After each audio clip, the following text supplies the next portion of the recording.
And, there was a moment where I was playing defense against Cade, and he went to the hole, and I got elbowed in the face, like the first possession. Flagrant elbow. So that was, the welcome to NBA moment. What's up, Piston fans? Today we're going to discuss the situation with regards to Donovan Mitchell going to the Cleveland Cavaliers, playing in the Eastern Conference. What does that mean for Detroit? A lot of times we compare what the Pistons are doing with what Cleveland is doing as well, as far as moving forward, restoring, rebuilding. Does that mean we're behind schedule with what's going on? So that's what we're going to kind of discuss and look at some things that help us to appreciate really that the Detroit Pistons may possibly be on the right track. We're doing quite well, even in considering what happened with Cleveland and getting Donovan Mitchell, because we know we're going to have to play them 3-4 times a season.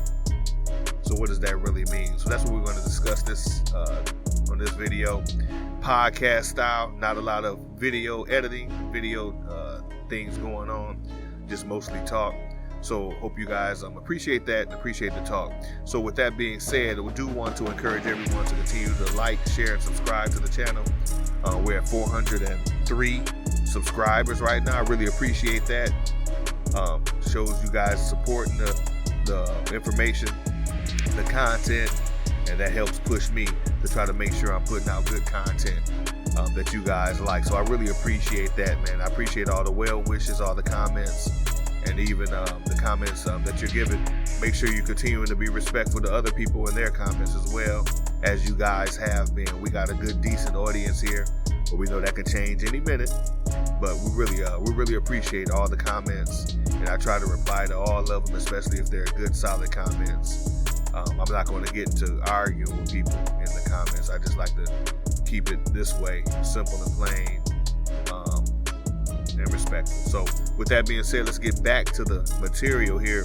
We're thinking about Donovan Mitchell going to the Cleveland Cavaliers, and what that means for the Pistons. Cleveland really upgraded their team with that. They got a lot of good talent. Garland, in the front court, they got Allen. I always liked Allen. So they got good rim protection. They got a lot of good players on their team. When you look at Cleveland on paper, the problem with the backcourt, in my opinion, is that they're small. 6'1" between both Donovan Mitchell and Garland. 6'1". They can still be effective, but me personally, I like bigger guards. The smaller guards can get around them and go around them, and our defense will have to shore that up. That was the one thing about the Pistons going to work. They knew Ben and Rasheed were back there. So sometimes, even if they took a play off, they knew that they had help and support. So our backcourt is going to need that kind of reassurance from the front court players. You're looking at Isaiah Stewart, Bagley, Duran coming in there. We know Noel what he brings. So we're going to need that reassurance that, hey, we got guys in there that's going to protect that middle, especially playing against guards like that, small, quick, penetrating guards, and they can shoot the 3 too.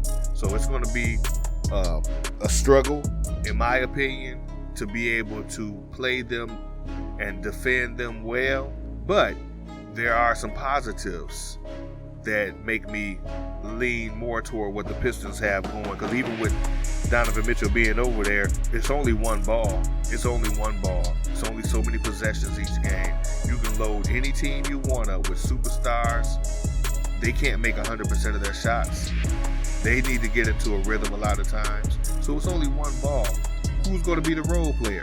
When you got teams like that, star-studded teams, are people coming in recognizing and understanding that they're going to be a role player? Role players are what make the games winnable games. Being able to play your role. Robert Horry hit that 3. He knew he was a role player. He was satisfied with that. Steve Kerr used to hit some 3s. He knew he was a role player. He was satisfied with that. So to win a championship, star players don't necessarily do what's beneficial for the team in clutch time, because star players like to have the ball in their hands. When you're a role player, you appreciate what your role is and you play your position. So being in Cleveland, Donovan Mitchell, Garland, we're we're going to be able to see who's going to be willing to step back and play their role when needed. And the other thing that I wanted to bring out is that not only is there only one ball, not only do they have to recognize who the role player is going to be, but when they come to Detroit, or when Detroit comes there, when you're comparing our team and theirs, they still got to check our guards too. Who can keep up with Ivy? Who can stop Cade without a double team? Cade 6'6", Ivy 6'4", give or take an inch for both of them. So who's going to check them? They got to check our guys too. And our guys are young and hungry. Ivy and Cade the same age, and they're young and hungry. And even last year, when you look at Detroit, when they played against Cleveland, Detroit didn't. Looking at Cade on that team specifically, just looking at Cade, Cade had a triple-double and a double-double playing against Cleveland. So that's kind of shows you the potential that Cade has as far as demanding double team. Well, you can't double him now. You can't double him now because Ivy's in there. And now our three-point shooting. Hey, you know, the Pistons don't have three-point shooters. I said it in another video, and I'm going to say it now. 3-point shots and shooters shoot better when the shot's uncontested. How do you get a 3-point shooter to have an uncontested shot? Penetration and dishing allows that 3-point shooter to have an uncontested shot. Pick and roll with penetration allows that shooter to have an uncontested shot. So I believe that our players will improve, especially our wing players, Sadiq, Kelly Olynyk when he's out there. Our wing players, Isaiah Stewart, he's going to be popping out to shoot the three. Off that pick and pop, that 3-point shot is going to be available. And when it's uncontested, you have a higher chance of that shot going in. So it's going to be interesting to watch how the Pistons play against teams like this. Teams in the Eastern Conference that are stacked up all together. They got to check us too. And that's a point that I've been pushing through Twitter, and my comments on Twitter and other people's tweets that they've been saying. Detroit has to, the fan base has to recognize that those teams making all of these moves where it seemed like we're not doing it, we didn't get a start. That's okay. We still building the right way. And those teams got to check us too. So that brings us to some other points that help me to appreciate more what the Pistons have and what they're doing. And one of the points is that the Pistons will need to continue to gel, especially with Ivy. He'll no doubt have the ball in his hands a lot, just like Cade. But Ivy coming in, he'll have to learn where each player likes to have the ball, how to help Cade if he's double teamed, who to expect is trailing when he penetrates and gets trapped or runs out of real estate, who's going to be available to bail him out, who can he depend on. So there's a lot of things that he'll have to learn because he'll have the ball in his hands a lot that go beyond him just penetrating, driving, and dunking the ball, laying the ball up, finishing at the rim. Those are some things about his teammates that he'll have to learn, the gelling, the chemistry. And how do you build that? Scrimmages, hanging with the team. I'm sure there's a lot of dialogue that goes on about those aspects of the game. All of those guys that he's coming into this team with, Cade, Sadiq Bey, Isaiah Stewart, they know what's being built there in Detroit. They all want to win.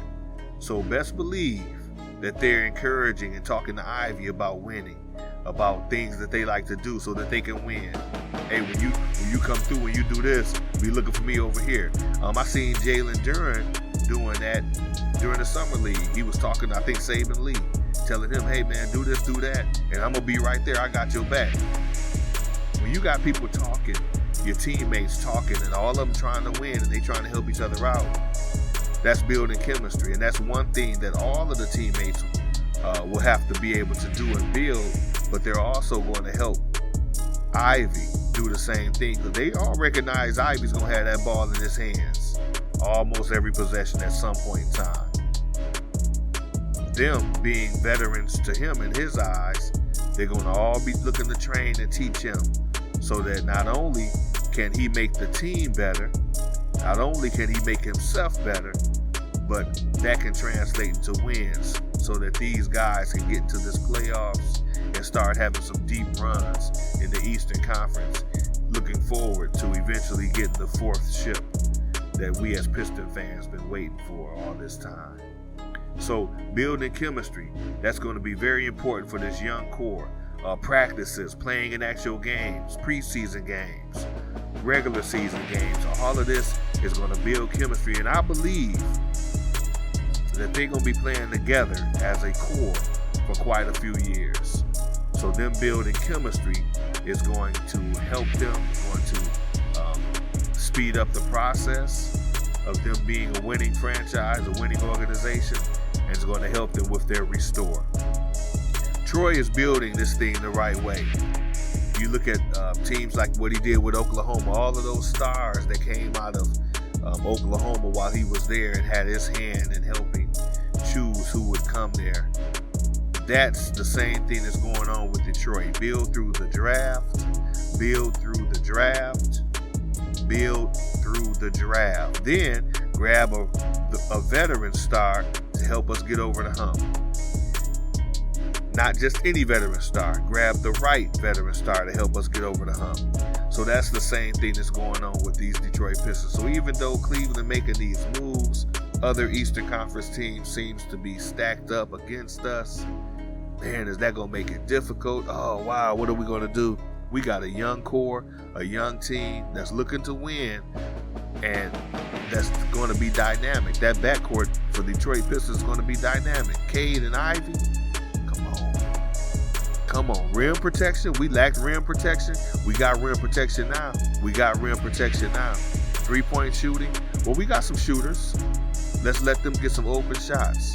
Let them get open shots and see how those shots fall down now. When you got solid penetration, let's see how those shots fall down now. So here's a bonus feature I had that I wanted to talk to you about, and that's an aspect of Jaden Ivy's game that's not talked about much, but that's his passing. Jaden Ivy's passing is electrifying. It's electrifying. When you see some of the things that he does with the ball, kicking the ball up, he's already fast enough, but he'll kick the ball up in transition. And I mean, what defense can stay with that? When that ball's going down there, he threw a dime to, I think it was Braxton Key in one of the Summer League games before he went out with an injury. And it was ridiculous how fast he got that ball there to Braxton Key. I mean, at the start of the transition, me and Jack Kelly on Twitter had been talking about that. Shout out to Jack Kelly too. Jack _Kelly_313. We were talking about that on Twitter, and he was making some good points. I mean, how that ball, it's ridiculous how he passed that ball. It's on point. He mentioned that Key didn't even have to break stride at all to catch it. It was a perfect pass. He throws passes. I told him he throws passes like Jason Williams, chocolate. What is it? Vanilla chocolate? I can't remember.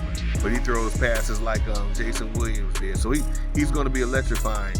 But that aspect of his game is something that we really don't talk much about. We just look at how fast he is, how he finishes at the rim, and how much he's like Ja Morant.